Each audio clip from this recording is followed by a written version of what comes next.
السلام عليكم البنات، كي دايرين؟ لاباس عليكم؟ معكم غزلان من شركه انابيلا.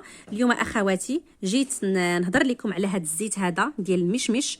هذا الزيت ديال المشمشه البنات اش غادي نقول لكم، والله العظيم الا زيت غزال زوين زوين زوين بزاف. انا كنقول ان شاء الله ما بقاش هذا الزيت حتى هو يخطاني. هي الصراحه كاع الزيوت ديال انابيلا كلهم زوينين وكلهم خصهم يكونوا عندنا في الدار، يعني زيوت طبيعيه وشي حاجه زوينه بزاف. هاد الزيت ديال المشمشه البنات انا خديته على قبل وجهي، مبيض ومنظف للبشره كيف ما كتشوفوها نتوما. راه تبارك الله الفوائد ديالو راه تعد ولا تحصى. والله البنات الا كنديروا في الليل الغد ليه البشره ديالي كتصبح رطبه وكيبيض الوجه، راه زوين بزاف والله. كيفاش كندهنوا بالليل والغد ليل مني تنفيق الوجه ديالي كتكون فيه واحد الاشراقه، والله العظيم ما نكذب عليكم، غير جربوها البنات راه ما غاديش تندموا.